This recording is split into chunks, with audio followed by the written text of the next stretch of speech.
I asked you in my last video what you wanted this video to be about. Most of you said you wanted to know how to handle unwanted jumping with your dog. Now, consider sharing this because one of the original points of frustration for new pet parents is the fact that their dog jumps on them when they don't want them to. Huge problem, easy solution. First, understand that the root cause of most unwanted jumping is lack of physical exercise, mental activities, and/or overall communication.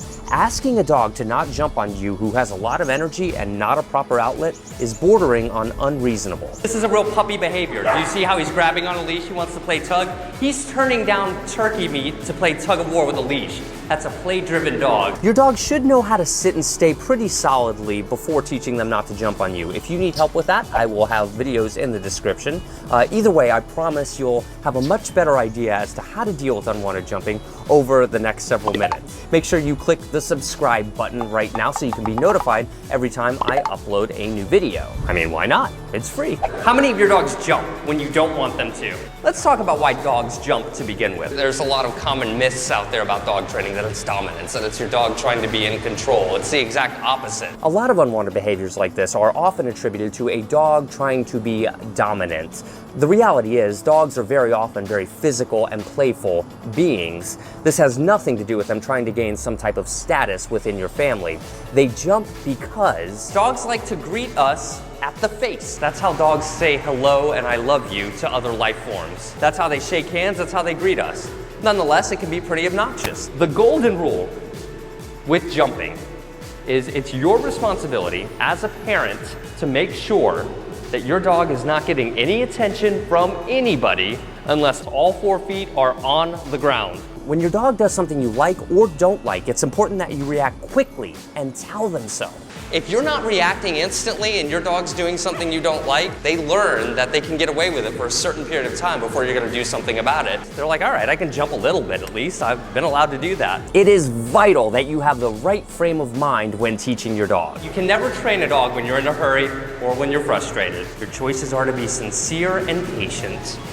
But if you're sincere and patient, your dog will learn at light speed, guys. There are 2 main types of jumping. There's the kind of jumping where they jump on you, and there's a kind of jumping where they jump on somebody else. Let's talk about how we deal with them jumping on us first. The traditional advice on this is when your dog jumps on you, you cross your arms and you turn around. Okay, that's fine, and that's cool, and you should do that. But what's missing from that traditional advice is that you need to have some feeling behind it. You need to have some communication with them. You gotta do this in your own individual way. Look into your dog's eyes often when you're training them. Her eyes will get all wide and she'll say, I'm about to jump. Him. I'm sorry, he's a boy. All of your dogs know sit, stay. You're not gonna be overly firm with them because that can be a bit counterproductive. Use treats in the beginning, that is ideal. When I see that he's thinking about breaking, you're out of there quickly. I'm instantly removing myself. With a severe jumper, you come in like this, really slow. My goal here is to just try and touch her on the head without her jumping. Be 1 step ahead of them. The closer I get, the more tempting it is for him. The best time to correct an unwanted behavior is right before it occurs. It's important that when our dog jumps on us that there is a consequence. The consequence in this case is simply removing our body from them so they can't jump on it. No. I want him to know getting up made me get way far away from you because you were thinking about jumping. And see, he's going into a down because he really wants to interact with me. He's a very happy dog. I will communicate with her. Hey Mia, how are you? Sit. Very, don't jump. Very good. Yes, that's good. Pet them very softly in order to encourage them to be calm. If you have a really excited dog, using treats might actually encourage them to be a bit more calm as well. Because all she wants is some interaction. Yes! I touched her, I'm gonna give her a treat.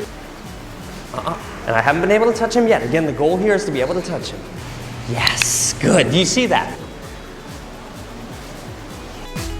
I'm gonna jackpot him right there. I'm gonna give him a massive treat because he did really, really good.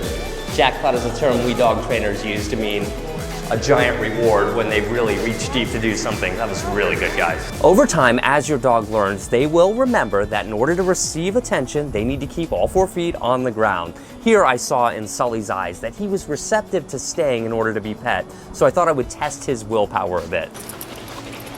Yes, Look, did you see the restraint right there? Some of us like it when our dogs jump on us from time to time. I certainly do. You can have it both ways. If you ask them to jump, it's fine. They're perfectly capable of knowing that it's okay to jump only when you say it's okay. If your dog is extra amped up, say after you've returned home from work after several hours, you may need to have them in another room, like a bedroom, or let them in the backyard to run around a bit, to get some of that energy out. That way they're more receptive to learning this concept. But what do we do when our dogs jump on friends, family, or strangers? Tell me if this sounds familiar. You're walking down the street with your dog. You see a friend approaching you.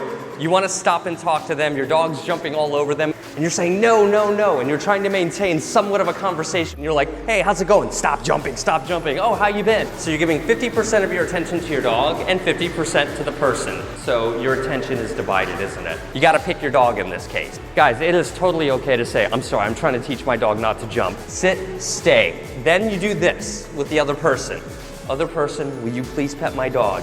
If your dog then goes to jump, as they will initially, we don't expect them to do anything. It's not their fault. They're not doing anything wrong. They're just trying to pet your dog. You're in between that person and your dog. Every time they jump, you're right there. Sit, stay.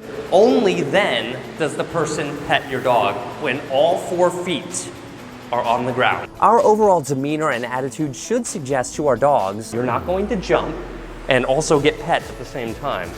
Does that make sense? a lot of old-fashioned ways for dealing with unwanted jumping are still recommended today by many dog trainers. Things like kneeing them in the chest when they jump, or pulling back by a leash and collar in order to show them who's boss.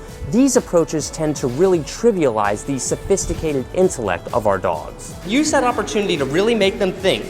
The more you physically make your dog do something, the less effective your training will be, because it's not coming from the inside out. If you just are a little patient with them and you encourage them to perform the behavior voluntarily, you'll get much better results. I really try and give you a lot of different examples so that you can get a true sense as to how to deal with your dog on this particular issue.